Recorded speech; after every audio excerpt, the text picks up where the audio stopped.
Ah, no tienes la opción de... Incertidumbre, que tienen la posibilidad de aprender, que es algo que está transformado, abierto y bueno, por ahí alguien está preocupado.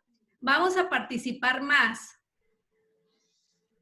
Muy bien, muchísimas gracias. Feliz, dicen por ahí. Hola, desde Sucre. Muchísimas gracias por las participaciones. Muy bien, un reto, preocupada, transformado, con nuevos aprendizajes. Perfecto, vamos muy bien. Sigamos participando. www.menti.com y el código es 67607. Lo pueden hacer, insisto, desde sus celulares. Muchísimas gracias por su participación. A ver, dice aquí, es una oportunidad, me siento preocupado, entusiasta, abierto, con nuevos conocimientos, con muchas ganas. Muy bien, muy bien. Muy positivos ustedes, profesores. Muchísimas gracias. Bendecido, angustiada. Muchísimas gracias por participar. Bueno, pues entonces regresemos a nuestra presentación. Y fíjense de lo que les voy a hablar en este momento. Las personas alrededor de nosotros tienen la impresión de que los profesores vamos al salón de clase a jugar y además de eso tienen la impresión de que dar una clase es lo más fácil del mundo. De hecho, desde mi punto de vista, constantemente ha habido una desvalorización del profesor. Y precisamente esto ha sucedido porque las personas tienen la tendencia a pensar que, pues, que vamos nada más como que a jugar con los niños. Y no se diga de los profesores de educación física, que en realidad son los que están con los niños en la cancha y que tienen pelotas y material didáctico. Entonces, el modelo TPACK de Mishra y Koehler nos dice, y aquí se los voy a ir señalando con el cursor, que un profesor debe tener conocimiento del contenido. Obviamente, si tú quieres dar una clase, necesitas saber cuál es el contenido que vas a abordar. Y además de eso, necesitas tener el conocimiento en didáctica, ¿sí? Que para las personas de lengua inglesa es conocimiento pedagógico en este caso, ¿no? Y también necesitamos saber de tecnología, debemos tener conocimiento en tecnología. Y así las combinaciones de ellos, ¿no? Necesitamos tener conocimiento pedagógico del contenido, conocimiento tecnológico y pedagógico y debemos tener conocimiento tecnológico para poder impartir ciertos contenidos.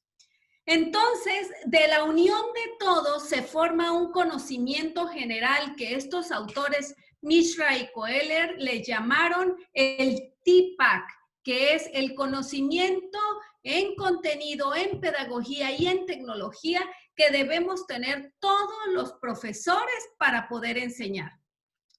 En una investigación que he estado desarrollando desde el año 2018, yo les puedo decir que surgen a partir de las entrevistas con los profesores nuevos factores que influyen precisamente en este modelo.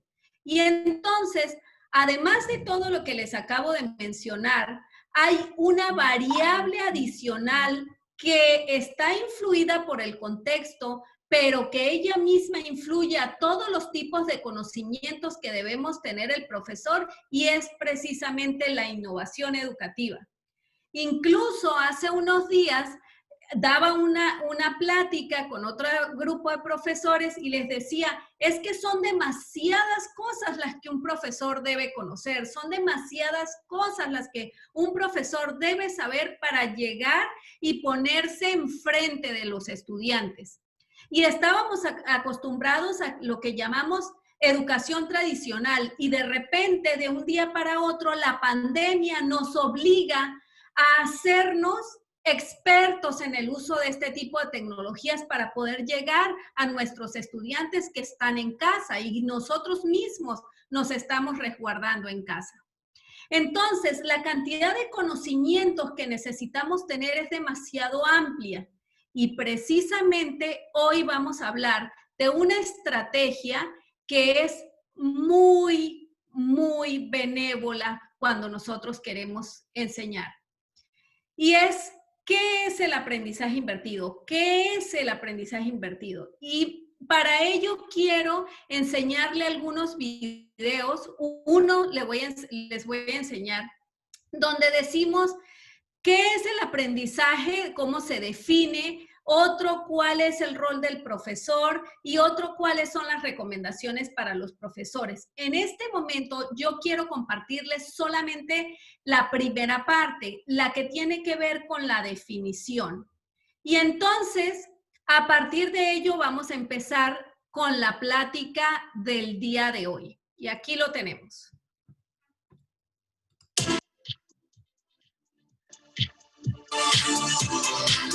En el Observatorio de Innovación Educativa del Tecnológico de Monterrey queremos seguir compartiendo con la comunidad académica la información de nuestros EduTrends.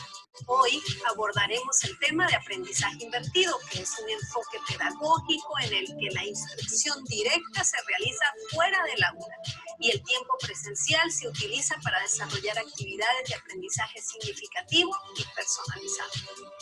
El aprendizaje invertido es un modelo centrado en el estudiante, que consiste en trasladar una parte o la mayoría de la instrucción directa al exterior del aula, para aprovechar el tiempo en clase, maximizando las interacciones uno a uno entre profesor y estudiante.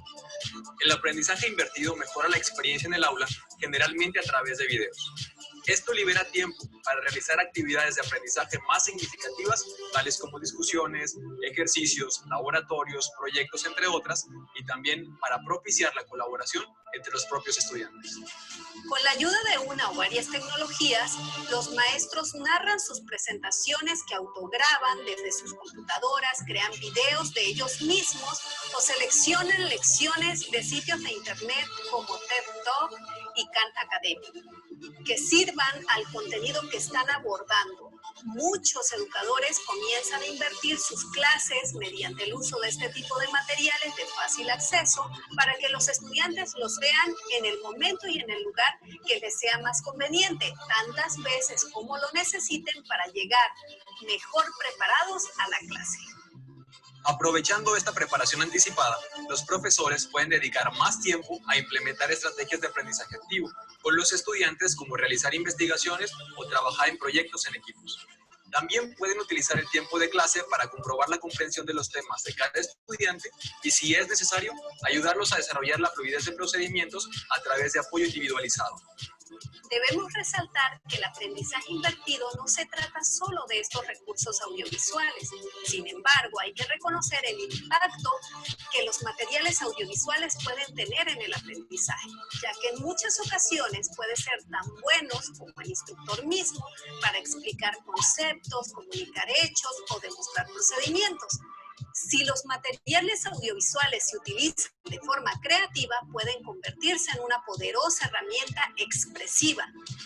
Comparte este video en tus redes sociales, síguenos en Facebook y en Twitter y suscríbete a la página web del Observatorio de Innovación Educativa. Muy bien, entonces volvemos a qué es el aprendizaje invertido. En esos videos van a poder profundizar, además de la definición, insisto, en el rol del profesor y las recomendaciones que nosotros hacemos para los profesores para que la puedan implementar. Sin embargo, el día de hoy yo quiero compartir con ustedes más que el qué, porque el qué del aprendizaje invertido, el qué está sumamente bien fundamentado en Internet. Hay muchísimos publicaciones que están relacionadas. De hecho, puedo decirles que en la página del Observatorio de Innovación Educativa del Tecnológico de Monterrey, gratuitamente ustedes se pueden inscribir y hay una revista específica de aprendizaje invertido que nosotros escribimos en el observatorio. Es un lugar donde yo trabajé hace ya unos cuantos años y entonces nosotros hicimos una producción precisamente de ese tema. Y hay otros temas, radares, aprendizaje basado en retos, gamificación, storytelling, etcétera, etcétera. El punto es que el qué ya ustedes saben dónde conseguirlo y yo mejor les quiero compartir el día de hoy el cómo. ¿Cómo se implementa el aprendizaje invertido? Debo decirles que esta es precisamente una clase donde yo hice una intervención durante unos cuantos años. De hecho, hasta este semestre todavía di la clase. Y lo más importante del aprendizaje invertido es pensar que el estudiante consulta los materiales, ya sean videos o lecturas o cualquier tipo de dispositivo que el profesor comparta con ellos fuera del aula. Que adentro del aula el estudiante viene a generar aprendizajes significativos. Que la instrucción directa del profesor está precisamente afuera del aula. O sea, el profesor se apoya muchísimo de tecnología para poder implementar este tipo de estrategia didáctica. Y que las discusiones se llevan a cabo en el salón o en este caso se llevan a cabo en línea y que el material el estudiante lo puede revisar muchas veces, ya sea porque pueda hacer varias veces la lectura o porque puede ver varias veces el video. Y entonces voy a empezar con el encuadre de la clase. En el encuadre de la clase yo le explicaba a los estudiantes acerca del cambio de paradigma. Es súper importante que siempre nuestros estudiantes sepan exactamente cómo van a aprender. Ojo, cómo van a aprender, no cómo yo les voy a enseñar. Eso es muy importante. Tenemos que centrar la idea en que el estudiante es la persona que está a cargo de su aprendizaje. En él recae la responsabilidad. Y entonces los profesores nos convertimos en unos acompañantes, nos convertimos en facilitadores del aprendizaje. Y en esta clase teníamos estrategias didácticas y estábamos utilizando el aprendizaje invertido y la gamificación. Teníamos además herramientas tecnológicas, herramientas tecnológicas. A ver, permítanme, les voy a interrumpir, les ofrezco una disculpa, les voy a interrumpir, pero es que me están diciendo que el video no se ve. Eso está aquí. En mi página de Facebook es completamente pública y el video se puede ver en mi página de Facebook. Y en mi Facebook personal, que lo vean en mi página de Facebook, por favor, apóyenme con eso. Estoy segura que está pública en mi página de Facebook. Muy bien, muchas gracias. Disculpen la interrupción. Y entonces, les decía, en el encuadre de la clase, utilizábamos estrategias didácticas, aprendizaje invertido y gamificación y herramientas tecnológicas. Yo les dije a los jóvenes, vamos a usar Facebook, dos cosas del Facebook, grupos y páginas. Vamos a usar YouTube, vamos a usar Zotero. Zotero es un gestor de literatura, de bibliografía. Vamos a usar Google Drive. Además, adentro de Google Drive vamos a usar documentos, docs o formularios, form. Vamos a usar Messenger y WhatsApp. ¿Con cuáles dispositivos ustedes pueden venir al salón de clase? ¿Con laptop, con tableta, con celular? En mi clase se puede usar absolutamente cualquier dispositivo. ¿Durante la clase, Katy? Sí, durante la clase. Mientras tú estás hablando, Katy, sí, mientras yo estoy hablando. ¿Cómo? Y si los estudiantes se distraen, acuérdense que empezamos por pensar que estamos haciendo un cambio de paradigma y que la responsabilidad es de los estudiantes. Muy bien. Entonces, en el encuadre de la clase formaba los equipos también e intraequipo ellos hacían asignación de roles, era una clase numerosa, esto es bien importante decirlo, son clases numerosas, lo que vivimos la mayoría de los latinoamericanos, que tenemos grupos de más de 40 estudiantes, esta era una clase exactamente de 48 estudiantes. Y entonces hacíamos asignaciones de roles adentro de los equipos, habían 12 equipos de 4 estudiantes cada uno. Adentro de los equipos se ponían las reglas de juego entre ellos. Asignábamos quiénes iban a ser los administradores de las redes sociales y abrían las cuentas de Zotero y además de que instalaban el software, porque Zotero es un software que es necesario instalar y además de eso conectar tanto con el Google Drive como con el Word de nuestra computadora. Y entonces, en el encuadre de la clase, también hablaba de las evidencias de investigación fuera de la clase. ¿Por qué evidencias de investigación fuera de la clase? Bueno, porque los estudiantes tienen que traer dudas y aportaciones,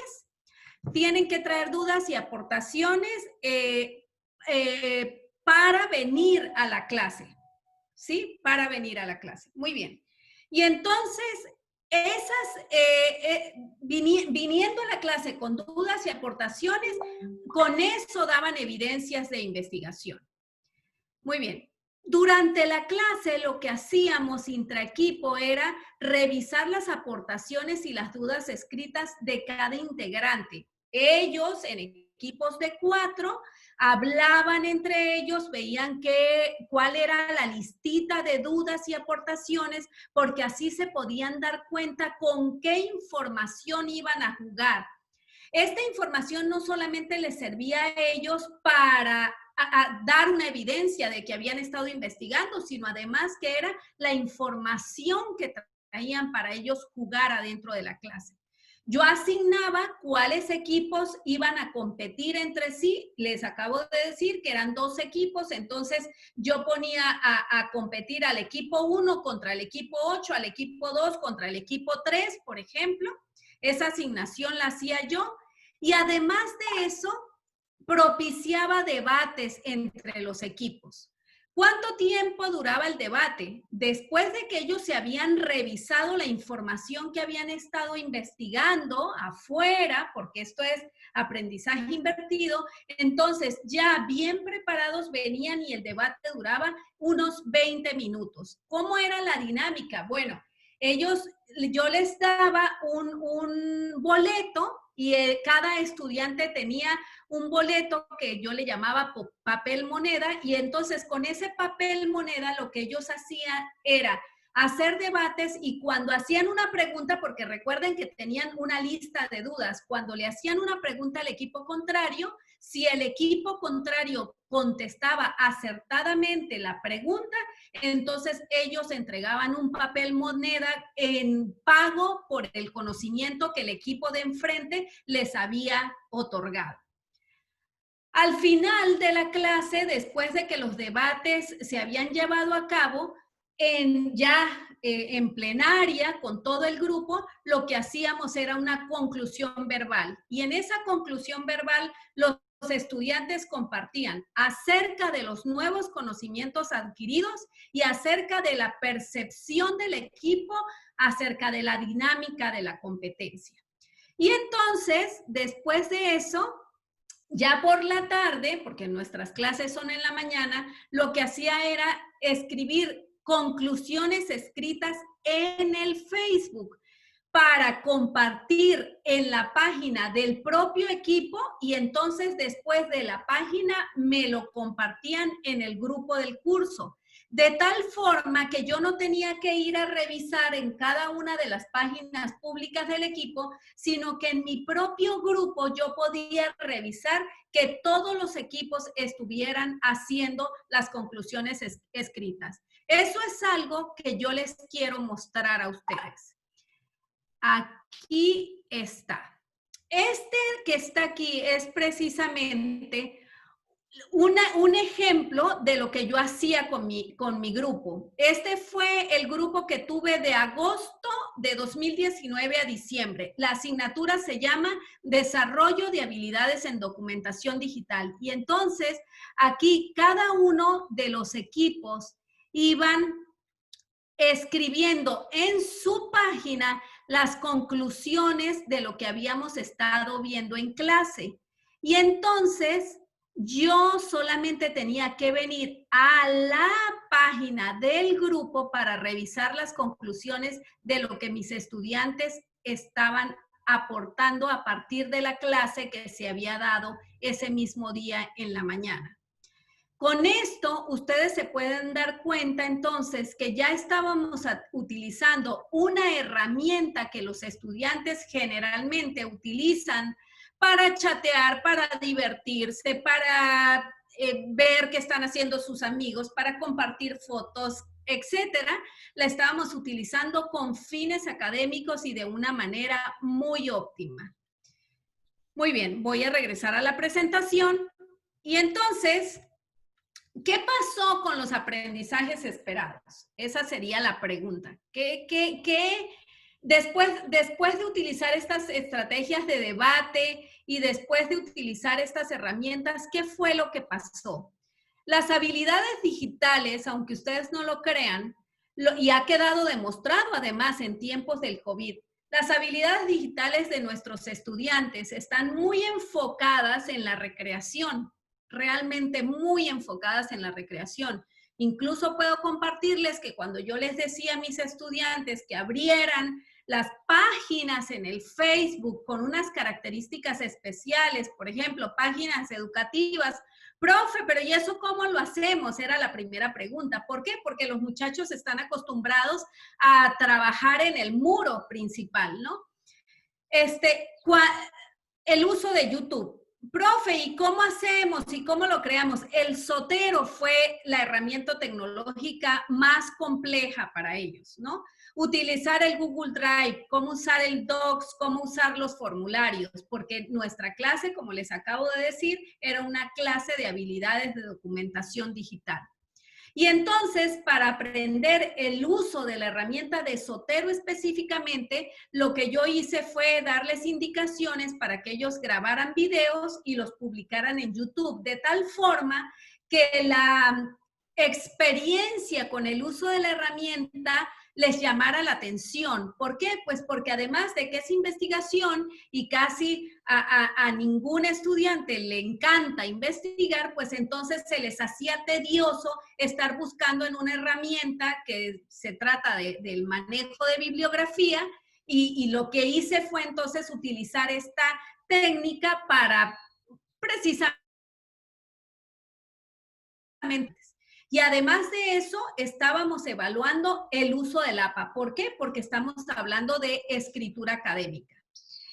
En el manejo del Zotero se detectaron algunas debilidades y entonces lo que yo hice fue adicional a los videos explicativos que ellos tenían sobre la construcción de su propio conocimiento, les pedí que hicieran un manual con el uso de los componentes del software. Es decir, estaba subiendo una estrategia adicional o una técnica adicional para que los muchachos pudieran mejorar el manejo de una herramienta tecnológica. Eso, profesores, puedo compartirles que no estaba en la planeación. Por lo tanto, aquí queda demostrado que nosotros, de acuerdo a cómo vamos viendo que los estudiantes van o no adquiriendo el aprendizaje, podemos ir haciendo ajustes en nuestra planeación. Esta precisamente fue uno de esos ajustes. Y entonces ahorita les voy a hablar de qué fue lo que pasó. Y eso se los voy a compartir a partir de un libro que escribí en conjunto con unos colegas donde expongo específicamente qué fue lo que pasó con este grupo que era tan numeroso y qué era lo que estaba pasando en las redes sociales de ellos, pero no en las redes sociales que están en línea, sino efectivamente en las redes sociales que ellos crean como comunidad, ¿no? Este libro ustedes lo pueden consultar completamente en mi página profesional de Facebook, esta que se las acabo de poner aquí. De hecho, hoy está muy actualizada precisamente para ustedes. Aquí ustedes van a poder ver, fíjense, aquí está. Esta de aquí es la dirección de la página. Ya me fui. Es la dirección de la página. Y estos de aquí son los videos que acabamos de ver. Aquí está la definición de aprendizaje invertido.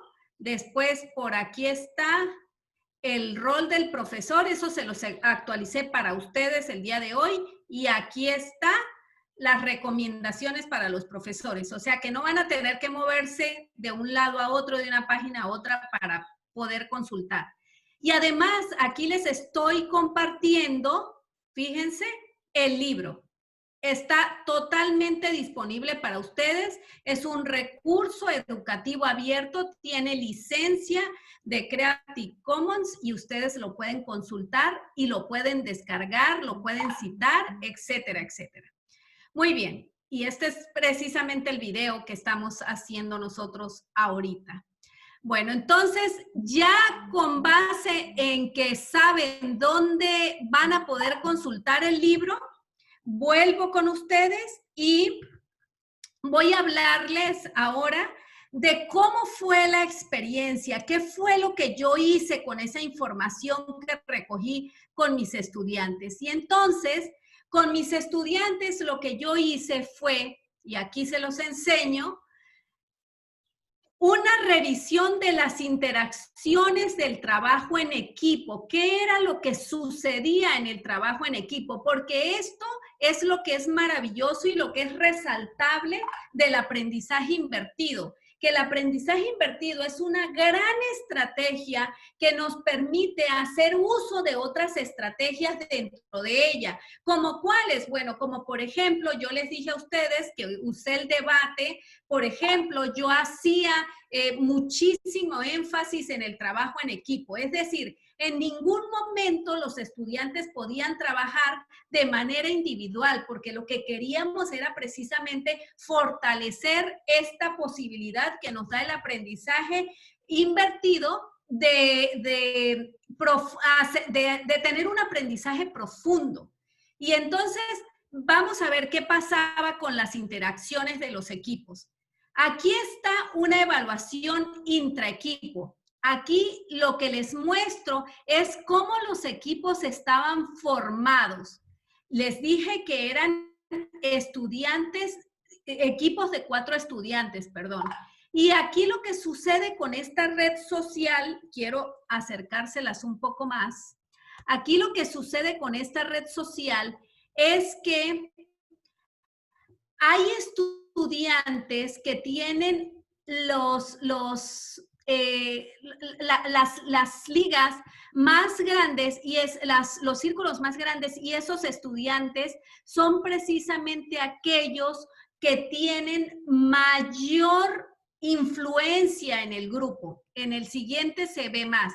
Aquí empezamos a ver cómo el grupo se interrelaciona entre ellos, pero vemos que aquí están los líderes. Estos estudiantes que yo llamé 5B, 6B, 4B, 2B, son los estudiantes que tienen una valoración más positiva entre los compañeros de clase. Pero aquí hay algo súper interesante y quiero compartírselos, y es que aquí está el individuo 3B y era un individuo que no tenía relación con el resto del grupo. Y entonces, cuando yo observé esto, yo preguntaba, Dios, ¿y esto por qué está sucediendo? ¿Esto por qué está sucediendo?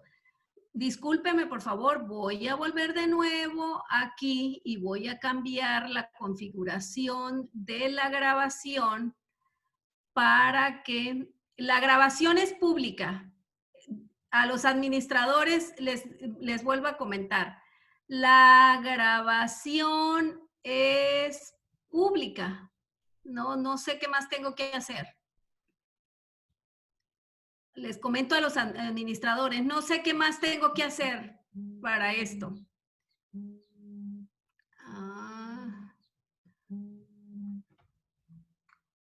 No sé qué más tengo que hacer para que la grabación sea pública.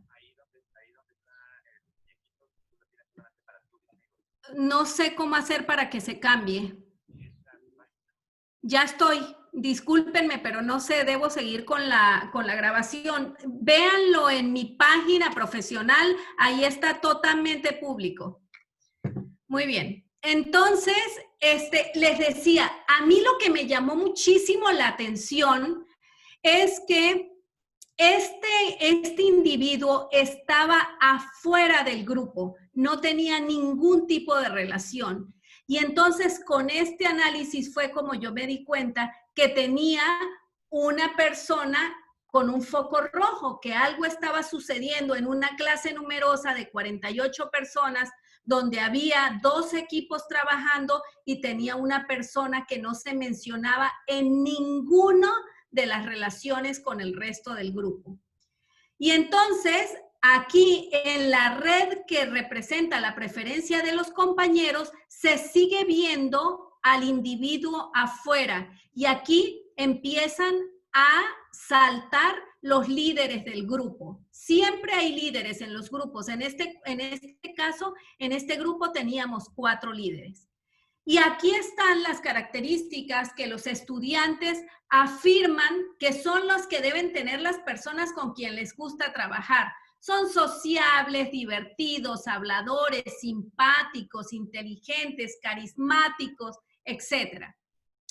Con esto lo que yo quiero decirles es que el aprendizaje invertido nos da la posibilidad de hacer muchísimas observaciones. En este caso, yo les decía, yo me enfoqué en qué es lo que pasa con las redes sociales en los grupos numerosos, pero esa es solamente una posibilidad de muchísimas posibilidades de análisis que hay utilizando esta estrategia.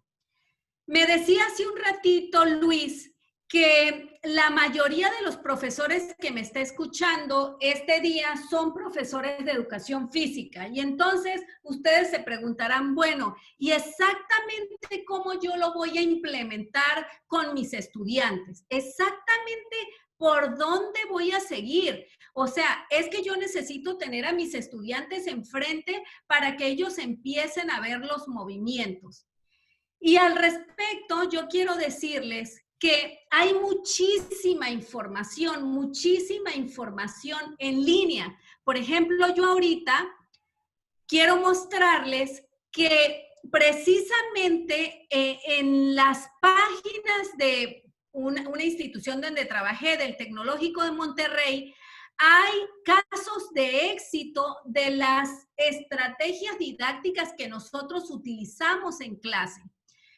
Cómo enseñar matemáticas, cómo abordar temas con los niños de educación física, cómo abordar temas con personas de distintas edades. Por ejemplo, aquí tenemos el caso de una profesora que nos dice precisamente cómo es que ella implementó el storytelling en la universidad.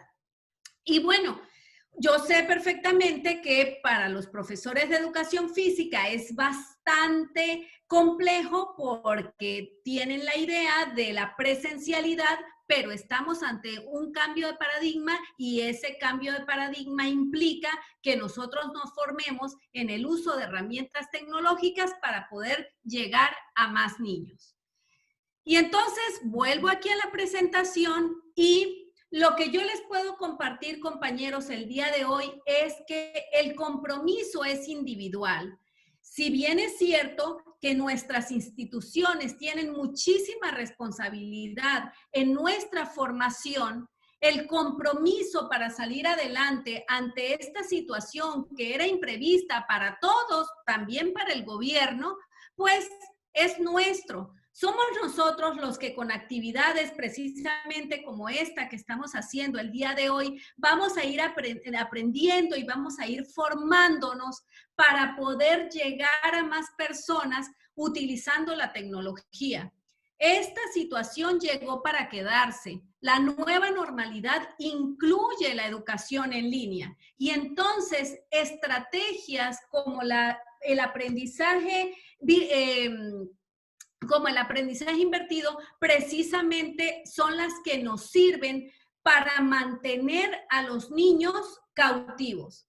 Mi recomendación es tener muchísimo cuidado con la cantidad de tiempo que tenemos a los individuos frente a la pantalla.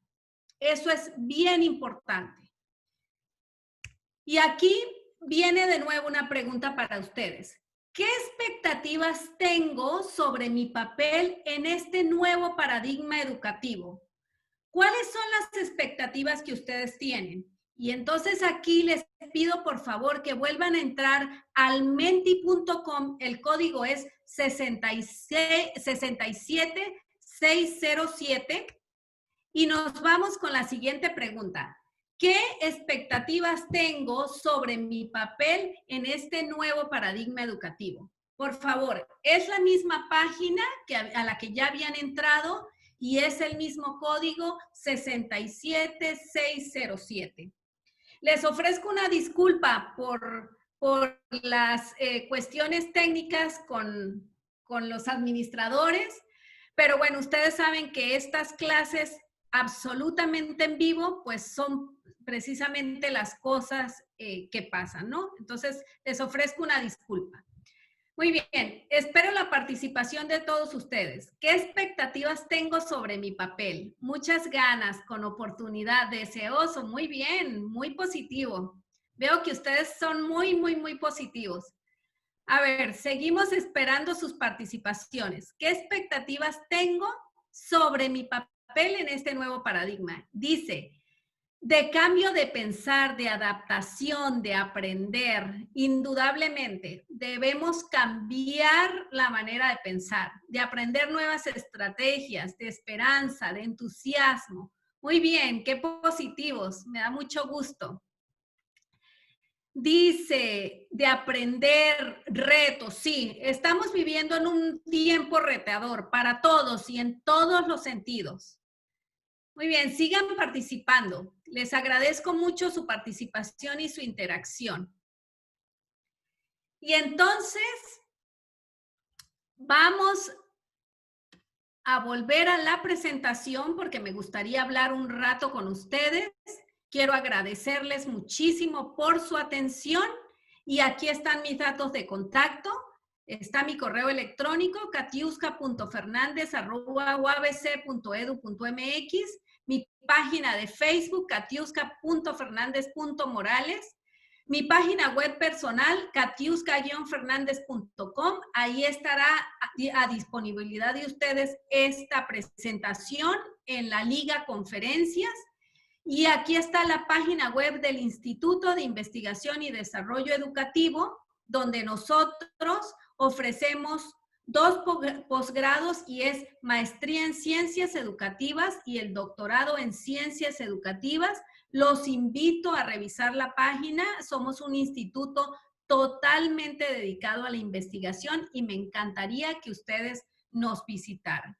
Muchísimas gracias por su atención. Y entonces, a partir de este momento, abro el micrófono para todos los participantes.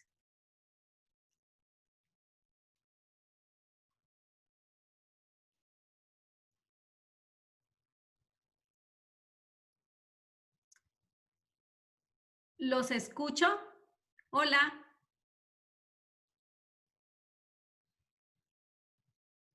Hola.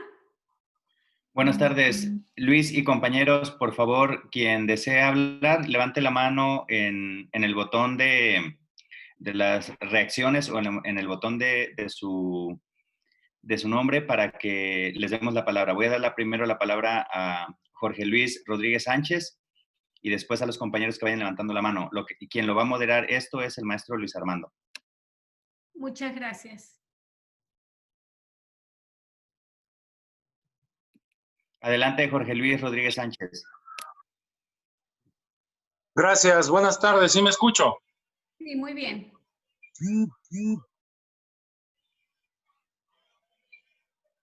Sí, me escucho, ¿verdad? Sí, muy bien. Excelente.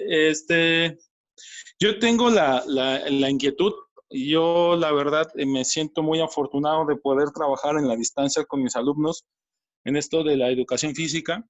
He desarrollado ciertas actividades, pues creo yo, innovadoras en los chicos, pero ahorita están en sus casas, están con el Wi-Fi directo o están con el teléfono de mamá o de papá. En su vivir, por ahí había notado una pregunta en su aula. Bueno, no fue una, fueron dos. Es en qué nivel usted desarrolló este bonito proyecto. Me parece muy interesante. He tomado cursos en TEC de Monterrey, aquí en Morelos.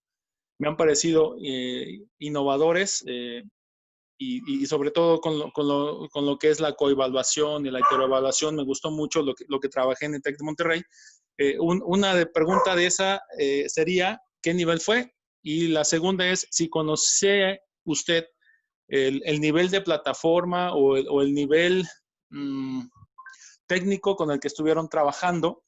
Me refiero a qué descarga de internet tenían, cuántos megabytes, si tenían ruteadores, no sé, una red inalámbrica, alámbrica, no sé, ese tipo de cosas que a veces nosotros como educadores físicos no lo tenemos a lo mejor en una cancha para estar trabajando de una manera más parecida a la que la realizó usted. No estoy diciendo que no se pueda hacer, porque sí, ahorita me dio muchísimas ideas para poder trabajar con los alumnos, claro, con la sana distancia en mi área de trabajo. De manera en casa, en virtual, también me abrió un panorama para poder ir más allá. Esas serían las preguntas. Y la última, perdón, es, que creo que sí la respondió, es los productos que fue haciendo. Usted comentó que eran las dudas, los cuestionarios que tiene cada uno. Mi pregunta es si para llegar a esas dudas, antes les pidió algo. Yo, por ejemplo, les pido que un mapa conceptual, un mapa mental, un cuadro sinóptico, una paráfrasis, pero ese es como yo lo intento hacer. Muchísimas gracias por dejarme participar. Muchísimas gracias a ti por las preguntas, Luis. Voy a empezar en orden. La primera, ¿en qué nivel estabas trabajando? Estaba trabajando con estudiantes universitarios. Esa es la primera pregunta. La segunda es, ¿sabes qué plataforma usaban? O sea, ¿qué nivel técnico, si tenían router o no? Mira, en México, más o menos todas las compañías que suministran internet nos dan entre 10 y 20 megas. Eso es lo que nos dan. ¿Con cuál estaban utilizando? No sé si con la de 10 o con la de 20, no, lo ignoro, no lo sé. Pero con una de más de 20, no, estoy segura, porque eso es lo que en México nos ofrecen las distintas compañías.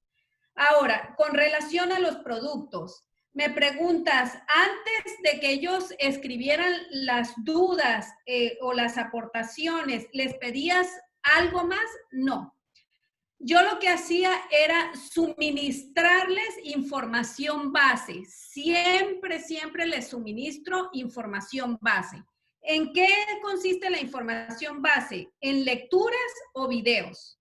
Sin embargo, después de la información que yo le llamo base, ellos tienen obligación de tener 3 fuentes más.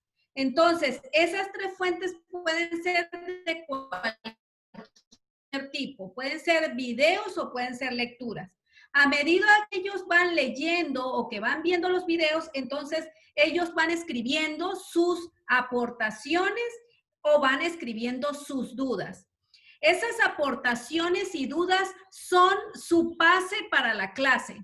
Oye, Katy, ¿qué quieres decir con eso? Que si una persona no llega con las dudas y con las aportaciones escritas, ¿no entran a la clase? No, sí entran a la clase, pero no cuenta la asistencia. En realidad es una forma de presionar el aprendizaje afuera del aula. ¿Por qué? Porque cuando el estudiante llega sin haber leído o sin conocer siquiera de qué vamos a hablar en la clase, entonces prácticamente está perdido. ¿Por qué? Pues porque ya tenemos una clase diseñada para que se hagan debates. Punto número 1. Y punto número 2, como trabajan en equipos de 4, cuando la persona llega sin haber leído o estudiado antes, entonces pone al equipo en desventaja y muchas veces entre ellos se hacen fricciones porque los que son más aplicados pues estudian más y estudian antes y se comprometen más que quienes no. Entonces esa era la intención, presionar un poquito para que ellos aseguraran que pues que habían leído, que se habían preparado antes de la clase. ¿Alguien más? Espero haberte respondido, Jorge Luis. ¿Alguien más?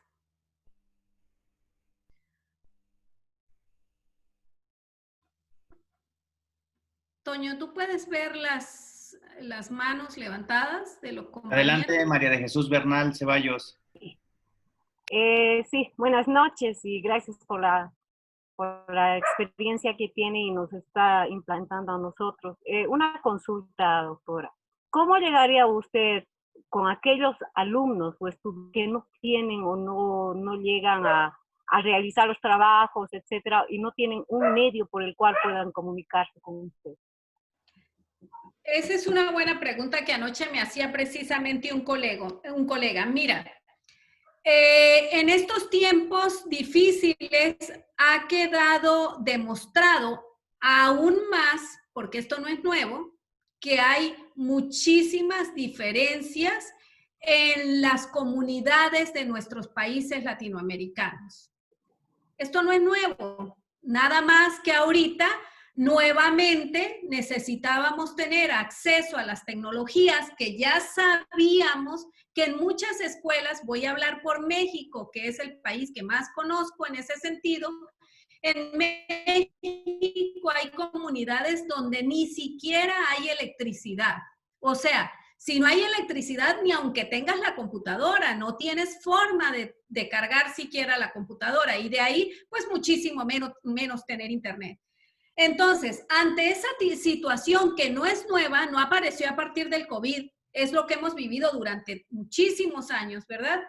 Pues en este momento lo que hizo fue ser más profundo la evidencia de la necesidad. Sin embargo, también debo reconocer que muchísimos profesores aquí lo que han hecho es, con los cuadernillos que se imprimieron para llegar a los niños en comunidades de difícil acceso, muchos profesores fueron casa por casa a entregar los cuadernillos y a recogerlos. Esa es una estrategia. La otra es que muchos tienen celulares. Yo les puedo decir que en las investigaciones que he hecho acerca de la posesión de dispositivos tecnológicos, el celular es el que más poseen los individuos, aún aquellos que no tienen tantas posibilidades económicas. Entonces, lo que yo le recomendaba ayer precisamente a un colega es trabajar a través del WhatsApp, sacarle fotografías a los materiales que les queremos mandar a los estudiantes, mandárselas por WhatsApp y además aceptar que los estudiantes nos regresen los materiales por WhatsApp. Es la única estrategia que yo veo en este momento, o cuadernillos de trabajo que se repartan o utilizar el WhatsApp como un medio para poder diseminar la información. No veo, al menos en este momento. Por supuesto que veo que hace falta y que podrían hacer nuestros gobiernos, pero como la situación la tenemos ahorita, ya, y tenemos que solucionarla ya, y con lo que tenemos, es con lo que tenemos que trabajar, bueno, pues entonces esa sería mi sugerencia. Muchas gracias por participar, María Jesús. Te agradezco. Ok, hay preguntas de Fidel Mendiola Viniegra, Reinaldo Chirina Ramos y Francisca Torrico, que preguntan cómo se puede aplicar todo esto en el nivel de primaria o secundaria, qué plataformas se podría utilizar y cómo evitar la deserción en estos niveles de primaria y secundaria. Muy bien, muchas gracias por las preguntas. A ver, voy a empezar por cómo podemos implementar esto en primaria y secundaria. Igualito, utilizando plataformas tecnológicas como esta que estamos utilizando nosotros para comunicación. El Zoom nos brinda 40 minutos gratuitamente y lo podemos utilizar obviamente con los estudiantes que tienen acceso a la tecnología. Podemos utilizar otra herramienta que es gratuita, que es Google Meet, o podemos utilizar Skype, que también es una herramienta gratuita, e incluso el mismo Facebook tiene herramientas de comunicación gratuitas. ¿Cómo en secundaria y cómo en primaria? Lo que pueden hacer, yo sugeriría, es que hagan grupos en Facebook. Muchísimos niños tienen Facebook y pueden hacer grupos en Facebook, y entonces ahí compartir los materiales, ahí hacer que los jóvenes tengan interacción entre ellos. Oye, Katy, la pregunta sería, ¿pero entonces tengo que tener a todos mis estudiantes en el Facebook? La respuesta es no. Una cosa es tu muro como profesor en el que puedes compartir chistes y poner las fotos de tus hijos y compartir con los colegas adultos, y otra cosa es tener un grupo de Facebook que dentro de tu Facebook haces y es totalmente privado. La interacción de los niños en ese grupo es solamente con el profesor, es decir, tus contactos no van a tener acceso a esos niños, ni los niños van a tener acceso a los contactos. Entonces, lo que tú estás publicando no se ve y puedes tener interacción con los niños en esos grupos. Si no, hay algunas instituciones que lo que han hecho es implementar el uso de Moodle o de Blackboard, depende de la institución. En México, a nivel nacional, lo que se hizo fue implementar Classroom. Classroom también es una herramienta gratuita y nosotros tenemos acceso a esa herramienta gratuita a través de Gmail. Si ustedes me preguntan, Katy, ¿y eso cómo se usa? ¿Eso cómo lo implemento? ¿Eso de dónde lo saco? Mi recomendación es simplemente váyanse a YouTube y escriban cómo hacer un curso en línea en Classroom. Y entonces ahí está uno a uno, paso a paso, cómo generar sus cursos. Y ahí pueden ustedes agregar a los niños y tener interacción por los niños a través de herramientas 100% gratuitas y todas son de Google. Esa era la primera pregunta. La segunda pregunta era, ¿cómo podemos evitar la deserción en tiempos de la pandemia? Fíjense que muchos estudiantes en todos los niveles, mi experiencia mayoritariamente es en educación superior, pero me queda clarísimo que muchos estudiantes, muchos padres y muchos profesores no estaban preparados para esto. Si no estaban preparados para esto, pues mucho menos creían en la educación en línea. Y entonces a muchos no les gusta, simplemente no les gusta. Y algunos se dieron de baja. En la universidad, en mi universidad, por ejemplo, conozco de varios casos de estudiantes míos que se dieron de baja porque esta modalidad de estudio no les agrada. La realidad es que hay que regresar con la idea de que esto empezó a formar parte de nuestra vida de ahora en adelante. Es inevitable, es inevitable. ¿Cómo vamos a evitar la deserción. Debo compartirles lastimosamente, también a partir de mis investigaciones, que la educación en línea es la que más deserción tiene. Afortunadamente, en esto del regreso escalonado, parece que vamos a ver a los estudiantes algunos días de la semana o algunas horas de la semana. Sin embargo, el cambio de paradigma debe empezar por nosotros para poder trasladarle la tranquilidad del funcionamiento de esta nueva modalidad educativa.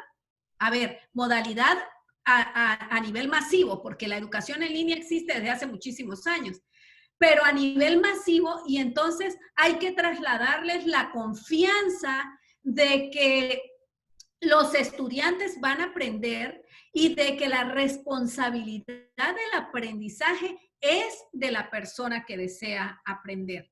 Entonces, hay mucho que hacer, es muy retador evitar la deserción en esta modalidad.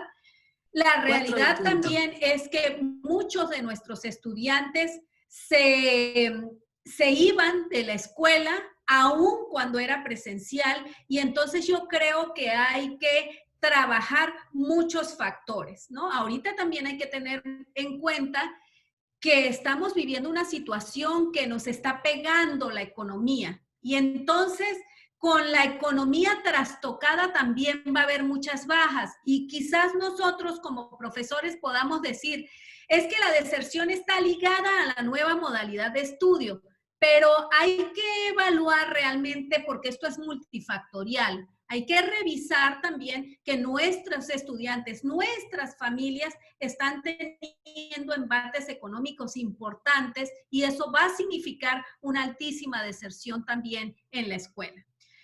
Lo que nos toca a nosotros es hacerlo más ligero, cuidar la situación y el aspecto socioemocional de nuestros estudiantes.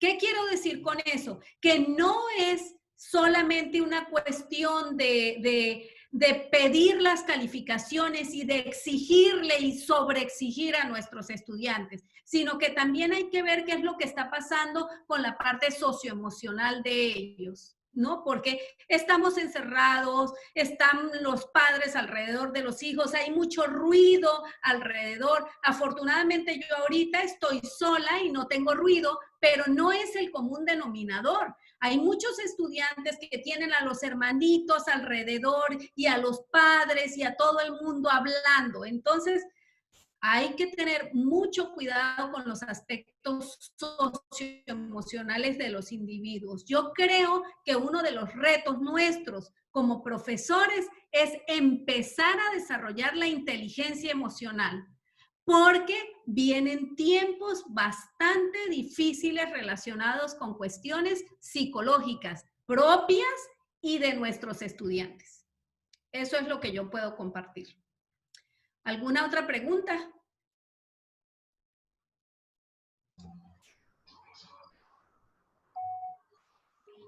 Buenas tardes. Sí, gracias, Toño. Doctora Katiuska, buenas tardes. Le habla Héctor Ferrer Petrilli de aquí de Ciudad Mendoza, Veracruz. Ya tuvimos el gusto de conocernos en alguna charla que nos vino a dar aquí a Orizaba sobre instrumentos de evaluación. Muchas gracias, Héctor. Gracias. Con esto de la pandemia ha quedado demostrado que al menos en nuestro país, en México, las diferencias geográficas hacen justamente eso, mucha diferencia de enseñanza con los pequeños, de poderles transmitir. Trabajo en una zona rural en la cual el acceso a Internet está muy, muy limitado. Pero a través de los cuadernillos que ya nos platicó, logramos solventar esta situación. El día de hoy la pregunta no está encaminada para los pequeños, sino para los alumnos de universidad. Recordará usted que trabajo para la Universidad del Golfo de México en el área de educación física. Sí, recuerdo. Y bueno, tuvimos que por necesidad involucrarnos en la tecnología educativa. No nos avisó esta pandemia mundial y por necesidad tuvimos que adentrarnos. Bueno, así como fue un cambio abrupto para quizá muchos docentes, también para los estudiantes y sobre todo de educación física, que nos consideramos muy prácticos. Pero bueno, la teoría también es importante. Y hoy el uso de las tecnologías tiene que ser sí o sí, porque comenta usted que vienen tiempos difíciles también en ese sentido. Tengo dos preguntas, doctora. La primera es, ¿de dónde partir en el nuevo semestre? Justo el día de hoy terminamos semestre y en una reunión con la subdirectora les hizo saber vía virtual a los muchachos que regresamos en línea, que regresamos con el uso de las tecnologías. Información que no fue muy bien aceptada, no muy bien recibida por algunos chicos, pero que es una necesidad. ¿De dónde partir en el nuevo semestre? Esa sería una pregunta. Y la segunda es cierto, hemos trabajado todo este tiempo de confinamiento en Classroom. Me gustaría que me recomendara alguna otra plataforma que pueda ser bien útil para los chicos de universidad, pero en el área de educación física. Si es tan amable, doctora, se lo agradecería. Muchas gracias por las preguntas, Héctor. Sí, te recuerdo muy bien. Muy bien.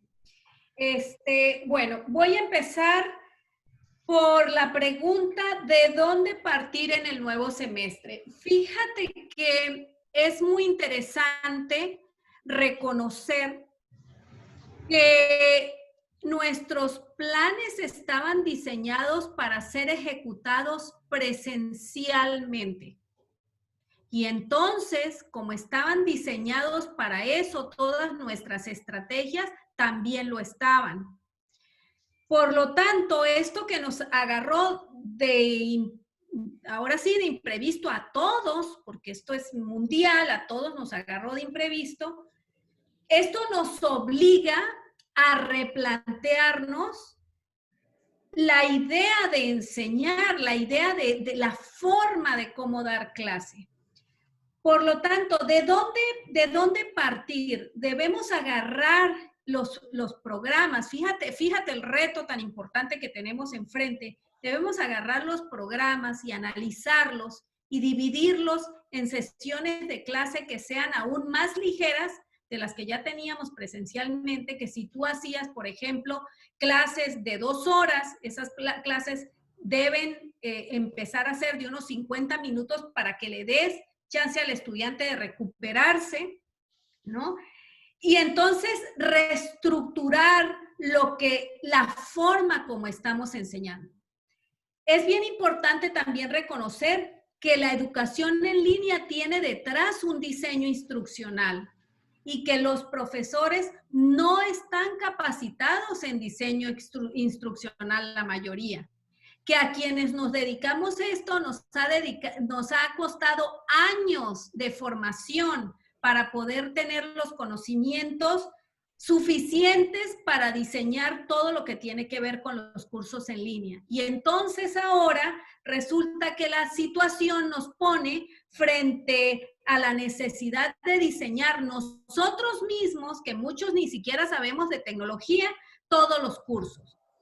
La pregunta es, ¿de dónde partir? Bueno, hay que tomar el plan y ver cuáles son los contenidos que son esenciales que el estudiante sepa. Y esos contenidos, que el profesor los trabaje y entonces que los contenidos que son secundarios los mande el profesor con lecturas o con videos adicionales fuera de la clase en el tiempo que el estudiante no necesita estar con todo el grupo.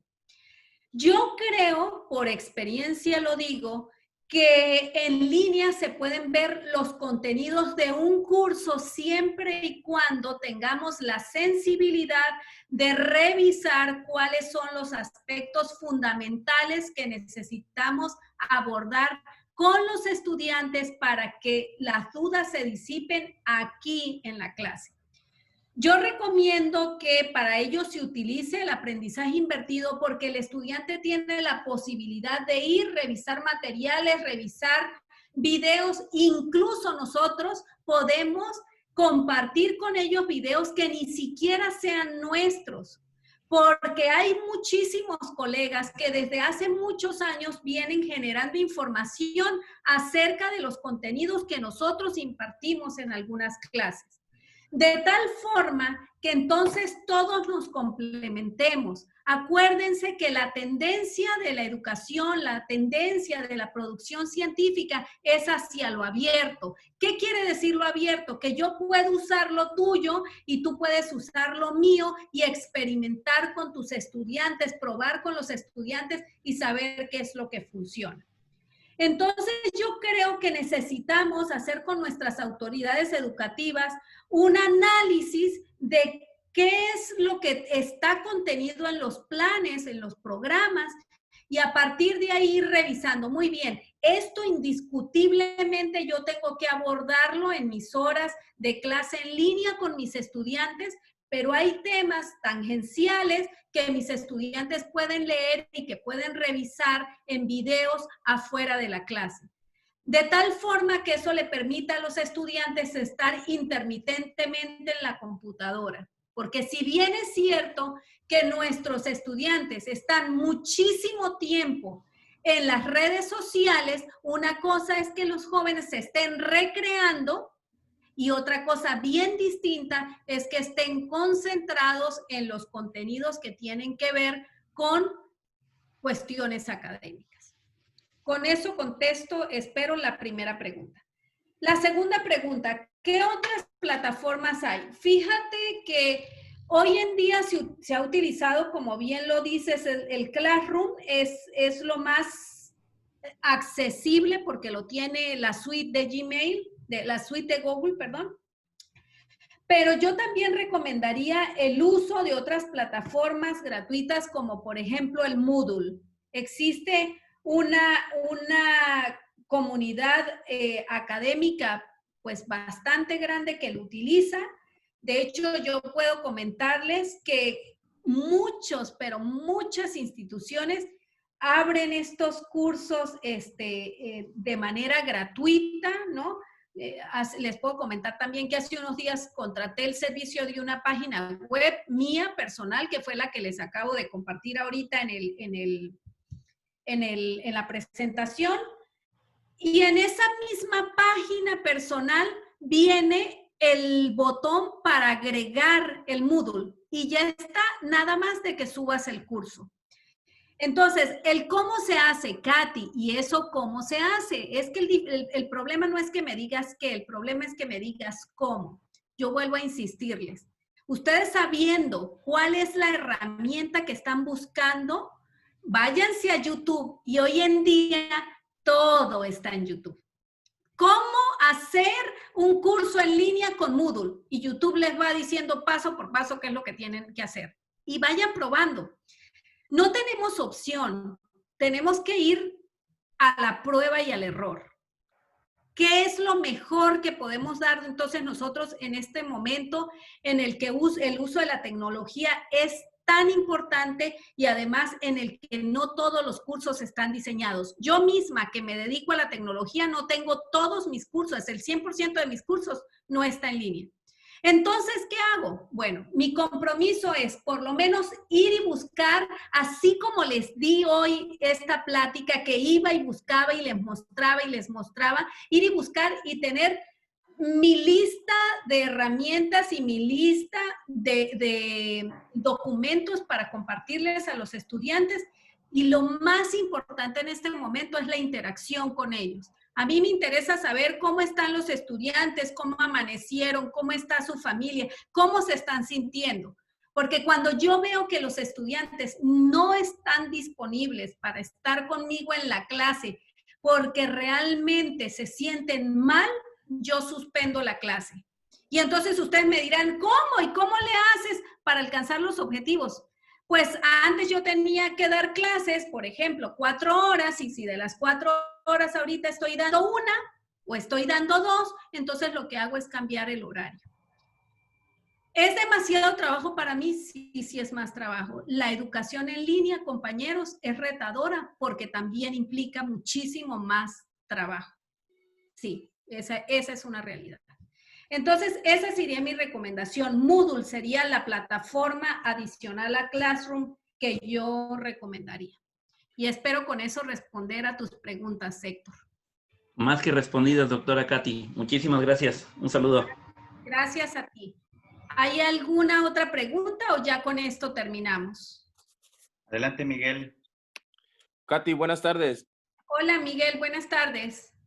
Mi pregunta es la siguiente. En el entendido de que los alumnos de nivel primaria cuenten con un dispositivo y con acceso a Internet. Eso ya lo tienen, ¿no? En el contexto en que me encuentro ya lo tienen. Okay. Y ellos, pues, por la edad en la que se encuentran, sabemos que ya saben manejar Facebook, WhatsApp y ahorita por necesidad, por obligación, ya manejan Zoom. ¿Qué recomiendas? ¿Que se sigan con esas plataformas y se enfoque más a los aprendizajes esperados de la asignatura o que desarrollemos también sus habilidades digitales con otras plataformas en las clases? O sea, que el tema que se vaya a ver también se maneje en otras plataformas como Google Classroom, Skype o Google Meet, o que ya maneje las plataformas que ellos ya dominan. Muchas gracias, Miguel. Esa es una buena pregunta. Mira, si lo que nos interesa en este momento es lograr los aprendizajes esperados, indudablemente, los que ya están en nuestros planes. Y tú me dices, ¿sabes qué? Mis estudiantes son de primaria, número 1. Número 2, sí tienen dispositivos. Y número 3, sí tienen acceso a Internet. Y además de eso, yo ya estoy utilizando con ellos el Zoom y ha sido suficiente para comunicarme con ellos. Si tú ya tienes la comunicación con ellos establecida y ha funcionado, mi recomendación sería, en este momento, enfócate entonces en los aprendizajes esperados. Porque el uso de la tecnología, te recuerdo, que va evolucionando y va evolucionando a medida de tus necesidades. Entonces, da lo mismo que el niño se sepa comunicar por Zoom o que se sepa comunicar por Meet. Las plataformas hacen exactamente lo mismo. Es más, hasta los botones están ubicados más o menos igual. Entonces, realmente no van a adquirir una habilidad tecnológica más por utilizar Zoom, Meet o por utilizar el Messenger de Facebook. Lo que yo sí pienso es que podrías desarrollar otras habilidades digitales a partir de lo que necesiten los niños. Por ejemplo, si ustedes son profesores de educación física, entonces el niño necesita tener habilidades digitales de búsqueda para saber qué es lo que va a buscar en YouTube cuando tú le dices, por ejemplo, que necesita ver videos sobre el equilibrio. Realmente el niño no va a saber ingresar a YouTube y poner equilibrio. Sí, claro que sí lo va a saber hacer, te lo aseguro. El punto no es la habilidad de utilizar la herramienta per se, sino lo que necesitamos es enseñarle a cómo buscar, qué buscar, ¿no? Porque el equilibrio es sumamente amplio. Y lo que el niño necesita es un tema específico para abordar un tema específico. Entonces, las habilidades más que del manejo de la herramienta tecnológica es de dónde voy a buscar la información, cómo voy a buscar la información y qué información voy a buscar. O sea, es una parte todavía más sensible, es lo que quiero decir. Entonces, bueno, mi recomendación es esa. Como irse más a fondo, más que cambiarles las plataformas. De hecho, si ya te funcionaron, ya no los muevas, porque ya fue suficiente estrés en estos 2 meses para ellos. Perfecto, Katy. Muchísimas gracias. Gracias a ti. ¿Alguien más? Cerramos con 3 preguntas más. La primera, Luz María Chalaput, de Colombia. Trabajar con los alumnos por separado en cada uno de los grados de la universidad o trabajar en grupos interdisciplinarios. 2. Sonia Elizabeth Ruiz. ¿Cómo evaluar a los alumnos en primaria que no envían evidencias y a la vez cómo trabajar con ellos? Y 3. Jorge Valdés. Sabemos que en las comunidades la mayoría de los padres no maneja la tecnología y los pocos que la manejan se ponen renuentes a utilizarla para apoyar a los hijos. Aparte del cuadernillo, ¿qué otra estrategia podemos implementar? Ok, bueno. Voy a empezar con trabajar con los alumnos por separado en la universidad o en grupos interdisciplinarios. Muy bien. Desde mi perspectiva, la interdisciplinariedad hace más rico el conocimiento. Entonces, yo soy partidaria de que hagamos grupos interdisciplinarios. Obviamente, hay objetivos específicos que debemos atender. Y entonces, por ejemplo, cuando estás enseñando a una persona algorítmica, ¿no? En la universidad, porque esta persona se está formando para ser un ingeniero de software, por ejemplo, pues no es lo mismo que un conocimiento tan detallado lo veas con un ingeniero, con una persona que se está formando en el área, a que lo veas con una persona que se está formando, por ejemplo, en el área educativa. Entonces, como que sí hay objetivos, ¿no? Y hay contenidos que son demasiado específicos del área y que es importante que los estudiantes aborden para que lo aprendan y entonces así tengan la posibilidad de apuntar exitosamente a su perfil de egreso. Sin embargo, hay proyectos que yo creo que le dan muchísima riqueza de desarrollarse de manera interdisciplinaria, pero esos proyectos también tienen un objetivo específico.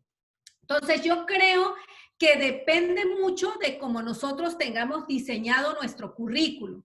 Hay momentos en que es importante atender conocimientos muy específicos, pero también hay momentos en los que ya confluyes o ordenas a las personas en equipos y cada uno aporta desde su perspectiva para solucionar problemas o pues satisfacer necesidades, y creo que ambos ejercicios son muy valiosos en la universidad. La siguiente pregunta es, espero haber contestado. La siguiente pregunta es, evaluar en primaria sin evidencias. Bueno, obviamente todos los profesores necesitamos de las evidencias para evaluar. Sin embargo, yo creo que cuando los estudiantes no están entregando evidencias, algo está pasando. Muchos factores, y más ahorita en estos tiempos, ¿no? No se pueden comunicar, no les llegan las tareas, los padres no los pueden ayudar, hay padres que no están en la capacidad de ayudar a los estudiantes porque de repente no fueron a la escuela, etc. Yo creo que en primaria podría funcionar un sistema de llamadas cada determinado tiempo para compartir con los estudiantes vía telefónica información importante. Y entonces hacer un feedback en la conversación, ¿no? Ver qué es lo que está pasando y ver qué el estudiante está aprendiendo.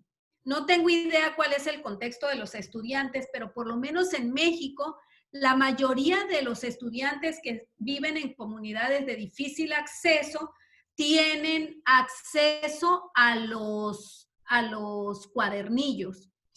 Y estoy segura también que la mayoría tienen acceso a algunos medios de comunicación telefónica. Entonces, yo pienso que esa podría ser una posibilidad de interactuar con ellos en llamadas muy cortas de unos 10 minutos y verificar cómo va el estudiante. Es obvio que sin evidencias es muy difícil para el profesor, pero también es cierto que se están tomando decisiones de que los estudiantes pasen de grado con sus maestros.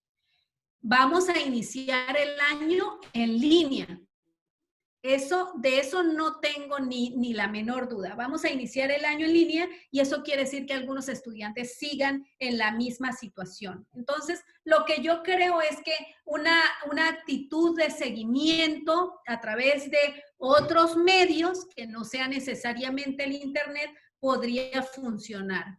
Habría que probarlo. Es una cuestión que habría que investigar. Me ofrezco para quien lo para quien lo implemente, para investigar cuáles son los resultados de la comunicación de esta forma con los niños.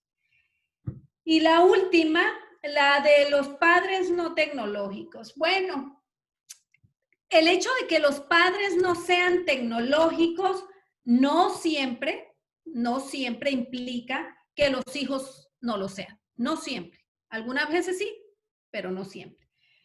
Entonces, cuando los padres no son tecnológicos, también habría que revisar si además de tecnológico, tampoco están alfabetizados. No lo sé.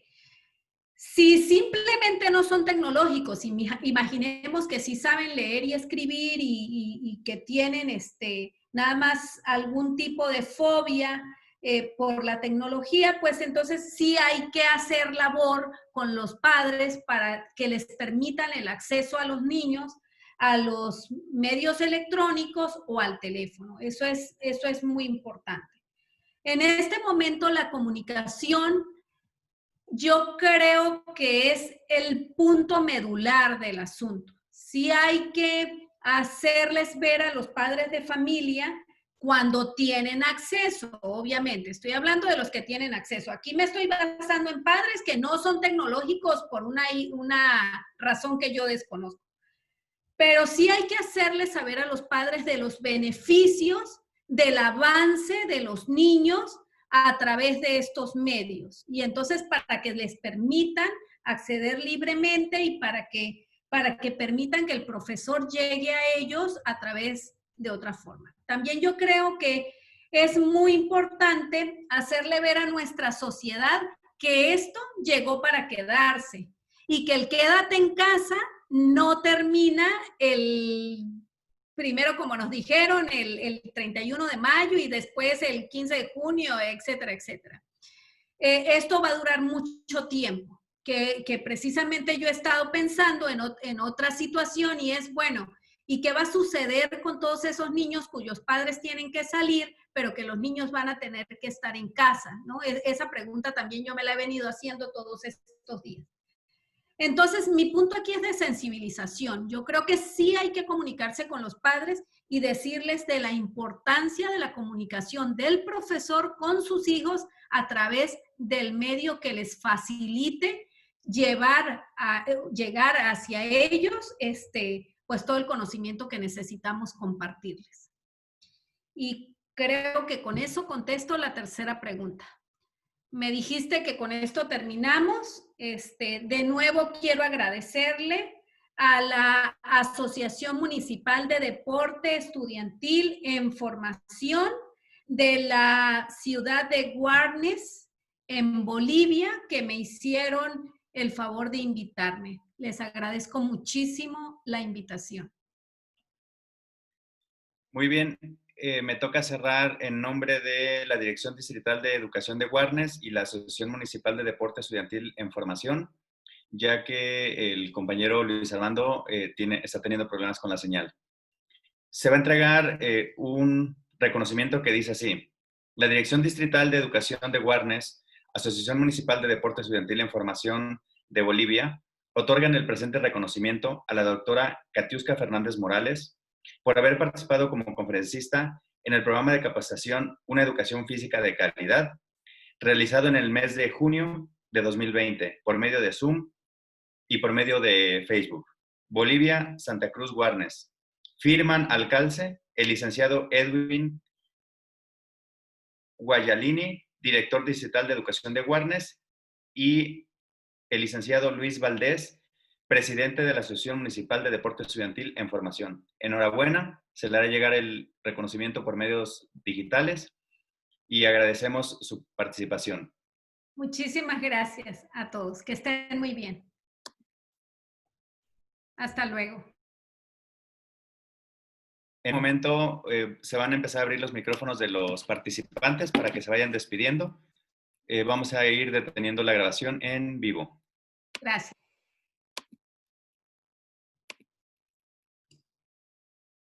Se van a ir abriendo los micrófonos. Adrián, Alberto Hurtado, Alma Leticia, Ana Claudia.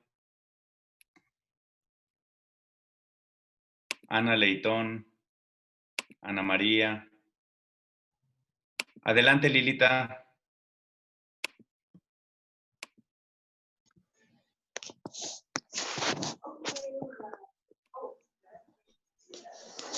Bueno, pues agradecer a la licenciada Katiuska Fernández por la participación que ha tenido con nosotros. Yo soy miembro del ANDEF de acá de Guarnes y como dice Toño, el licenciado Luis ha tenido un poquito de inconveniente con su señal y ha bajado, ¿no? Pero a nombre del ANDEF y del Distrito Educativo de Guarnes damos el agradecimiento a la licenciada por esta participación y a todos los participantes, invitarlos a seguir también participando con nosotros en las siguientes ponencias que van a ver el día lunes. Gracias, Toño. Entonces igual, pues no ven lo que nos hace ver en la curva. A la orden, Lilita.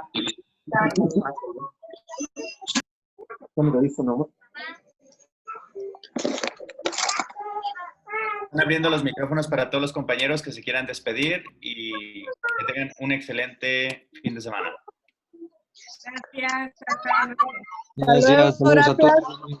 Gracias, doctora, por su participación. Gracias, doctora. Se le agradece por la exposición. Que estén muy bien. Fue un placer compartir con ustedes. Que Dios la bendiga. Buenas noches, doctora. Un placer haber compartido sus experiencias tan valiosas para nosotros. Agradecerle y hasta otra oportunidad. Hasta lo que Gracias. habla, ¿no?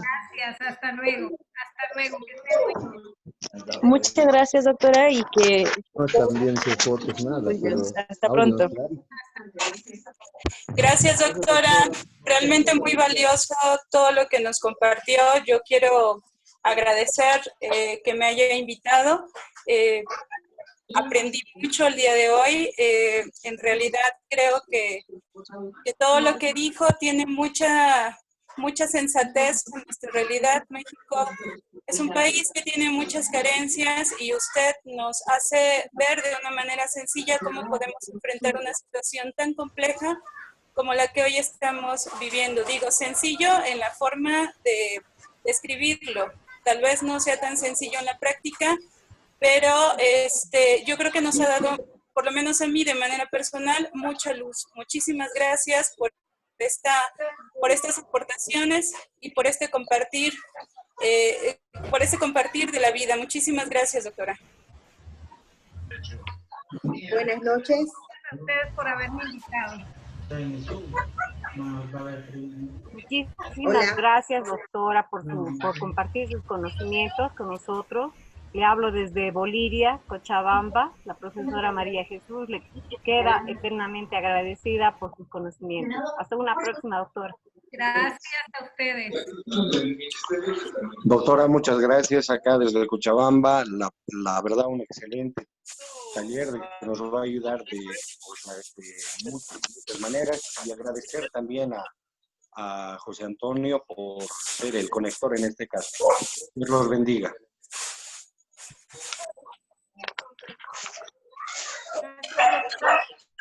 Por todo lo que compartió hoy con nosotros, nos abre un panorama y nos deja pregunta de que está en nosotros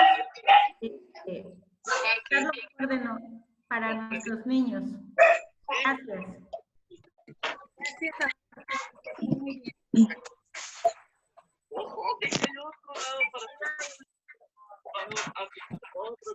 Hola. Ya se pudrió. Ya tenemos otro. Hola. Hola. Adelante. Bueno, licenciada. Estoy destruyendo esto para saber qué estuve. Acá no he estado. No preciso con una fotito. Hola, buenas noches, doctora.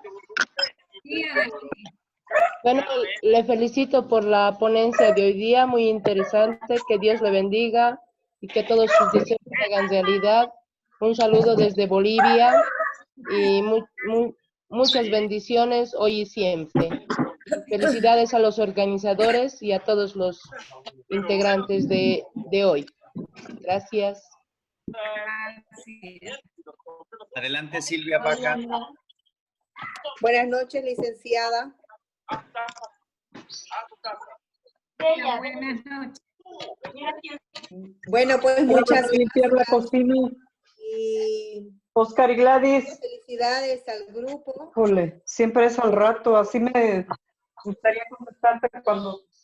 Excelente, me ha parecido.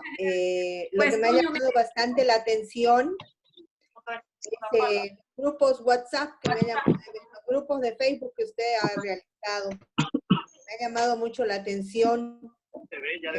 Voy a buscar la manera de aplicarlos, de poder trabajarlos. Honestamente no sabía que se podía hacer este sistema de grupos en el Facebook. Bueno, qué bueno que lo aprendiste hoy. Bueno, muchas gracias y un saludo. Y bueno, pues gracias a todos los organizadores. Muchas felicidades. Gracias. Adelante, Javier Figueroa. Bueno, pues agradecerle de gran manera, doctora, y también a ti, José Antonio, por la predisposición en hacer, en el sentido de que nosotros como docentes de educación física y cada día estemos mucho mejor para el bienestar de la niñez y la juventud. Dios se los pague, de que Dios me los bendiga y que estén bien. Muchas gracias.